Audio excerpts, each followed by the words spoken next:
When you take mineral oil, you often also need relief from excess stomach acidity. And when that's the case, mineral oil alone means only halfway relief. So try Haley's M.O. It combines mineral oil with acid alkalizing milk of magnesia, means thorough relief. Caution, use only as directed. Get Haley's, capital M-capital O. Haley's M.O.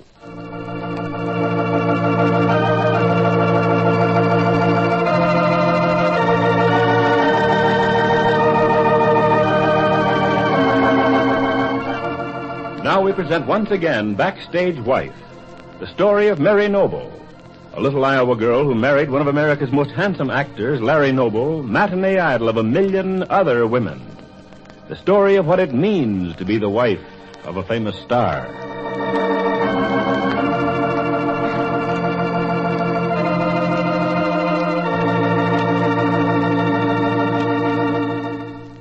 Keep it clean with Energine.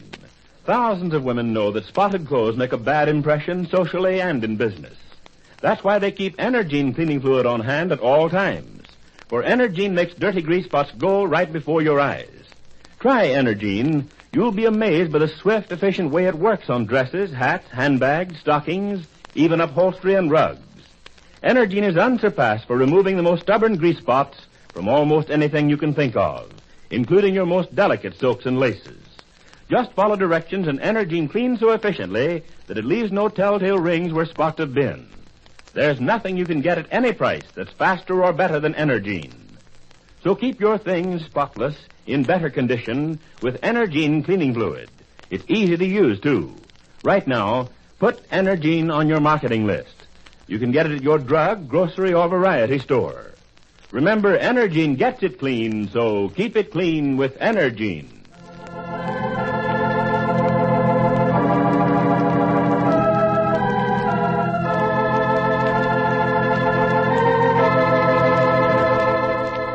And now, Backstage Wife, the story of Mary Noble and what it means to be the wife of a famous star.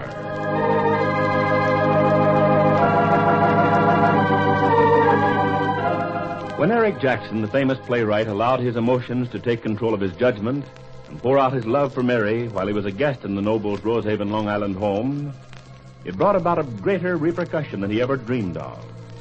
For it so happened that Larry Noble came into the room and overheard his words. And now Larry is unable or unwilling to believe that Mary was completely innocent of any complicity in the scene. The result has been that Mary moved to New York, to the hot little hotel room of her friend Maud Marlowe, while she looks for a job. But today she's returned to her house, and there, unexpectedly, has run into Larry, who has announced... There's no use saying anything more about it, Mary. You might as well make up your mind to stay here in your own house and look after our son. I'll do the moving. I'll stay at the Green Room Club in New York until I can find something else. But that's just what I don't want to do, Larry. I tell you, it's impossible for me to stay on in this house when you and I are so far apart in our hearts. And I tell you that I won't stand for you taking Larry Jr. to New York. This is where he belongs. And if you intend seeing him, this is where it'll be. You're very high-handed, Larry. I have a right to be.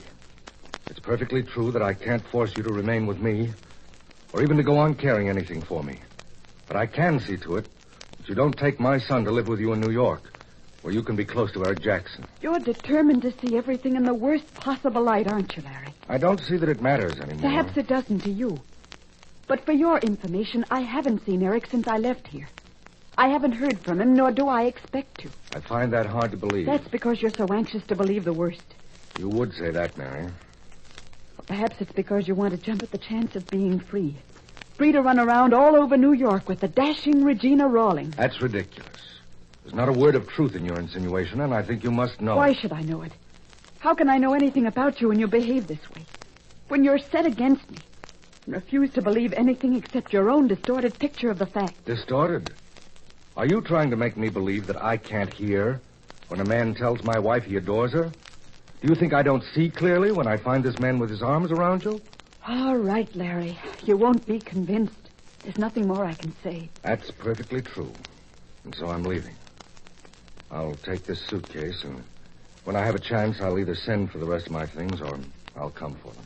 Whatever you please. You can be quite sure that I'll phone first to see if it's convenient.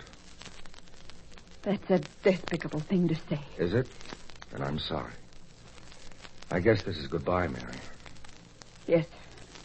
I'm anxious to do everything I can to make you comfortable. If the going's pretty tough right at the start, please believe that I'll be working to straighten everything out. Thank you, Larry. I won't be a burden to you, I promise you that.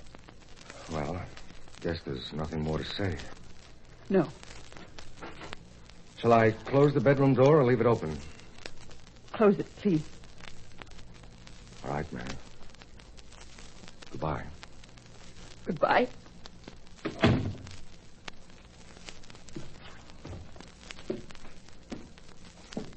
That you, Mary? No, it's me. Oh, Larry. Well, come on in the living room and sit down. Afraid I can't, Maud. I've got to get right down to the station. Now, Larry.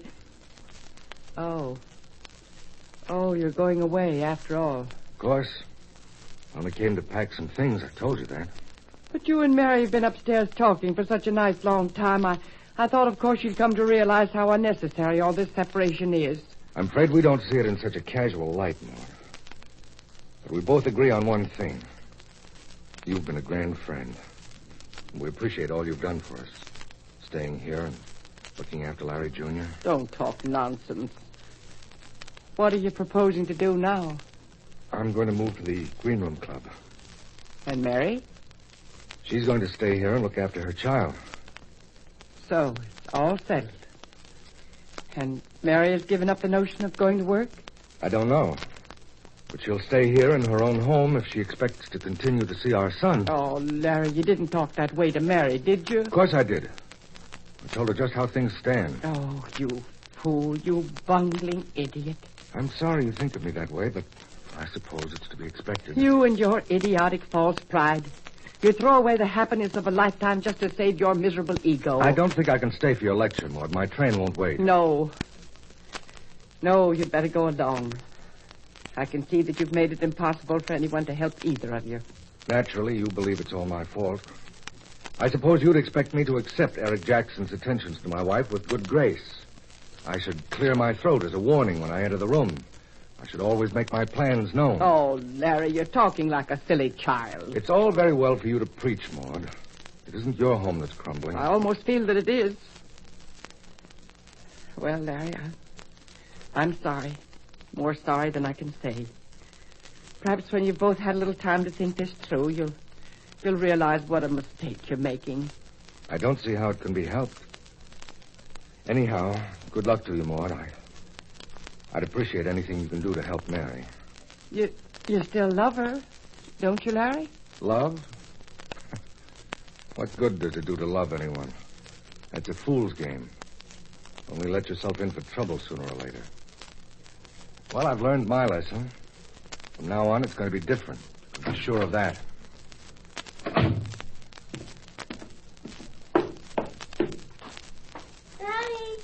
Daddy! Hello, Larry Jr. Daddy, wait for me. I can't wait now, son. I've got to hurry. Where you going, Daddy? To New York. Oh, but you got that big old suitcase. I know. Why? Because I'm going to have to stay for a while. Well, why, Daddy? Why does everybody have to go away? When's Mommy coming home? I don't want everybody to go away. Your Mommy's in the house right now. She is? When did she come back, Daddy? Why didn't she say she was coming back? Guess maybe she wanted to surprise you. But why are you going away just when Mommy's coming home? I'm afraid I can't help it, Larry Jr. But aren't we ever going to be all together again? We didn't even have the picnic you promised, and I don't like it when you go away. To tell you the truth, son, I don't like it myself. I don't like it at all. Then why'd you go? Something I've got to do. When are you coming back, Daddy? I don't quite know. Tonight? No, not as soon as that. Tomorrow? Tomorrow's Saturday, Daddy, and we could have a picnic on the beach. And you could see how my dog can swim. I'd like that. I'd like that very much, but I just can't make it. I don't see why everybody goes away all the time. I don't see why that we can't all be home together like always. Annie Maud keeps saying that I've got to wait. I don't want to wait, Daddy. Well, we can't always do what we want to do, Larry Jr. Remember that. And try to remember to be a very good boy and do everything Mommy tells you. Will you try? Yes, Daddy. If she doesn't go away and leave me again, will she? You'd better ask her. She's been away for days and days and days. And she didn't even call me up on the telephone. I don't want her to go away anymore. You tell her that, Larry Jr. And maybe she won't have to leave you ever again. I'll tell her, Daddy. And I'll tell her that you're going to come home real soon. No, better not tell her that. Why? Because I'm afraid it isn't quite true. Daddy, are you going to very far away? Not very far. Only to New York. Oh, you can come home from New York? Oh, Mommy takes me to New York all the time to get my clothes and get my teeth fixed and everything. It isn't far, Daddy. It's farther than you think. Goodbye, Larry Jr. Be a good boy and do what Mommy says. I'll come and see you very soon. Can I walk part ways with you, Daddy? No, you'd better not. I don't want you out near the road alone. Besides, the little dog might get run over. No, he won't. Duke stays right by my side. He's an awful good dog, Daddy. I know he is. And he belongs to an awfully fine little boy. Goodbye, son. Want to give Daddy a big hug? Yes. Oh, Daddy, please don't go away anymore. Please come back soon.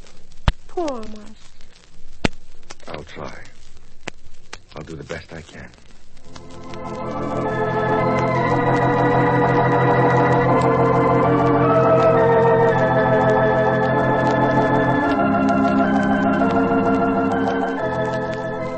So Larry Noble takes leave of his son, who looks after him disconsolately as he strides down the walk.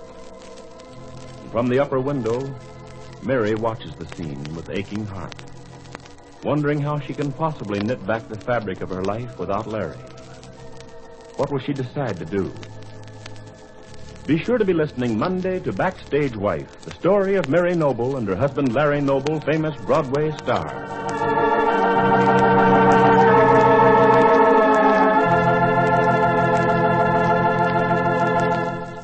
Keep it clean with Energine.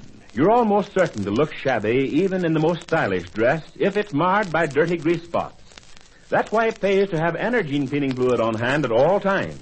In just a jiffy, Energine makes stubborn grease spots go right before your eyes. Energine is the ideal cleaning fluid for almost anything you can think of. Dresses, suits, coats, hats, curtains, rugs, upholstered chairs. It cleans swiftly and efficiently and is unsurpassed for use on even your most precious laces, silks, and velvets. Simply follow directions, and you'll see that Energine cleans so efficiently it leaves no telltale rings to mark the places where grease spots have been. You can be sure that no matter how much you pay, you can get nothing, absolutely nothing, that'll remove even the most deep-down grease spots more quickly or more dependably than Energine. It's easy to use, too. Right now, put Energine on your marketing list. You can get it at your drug, grocery, or variety store. Remember, Energine gets it clean, so keep it clean with Energine.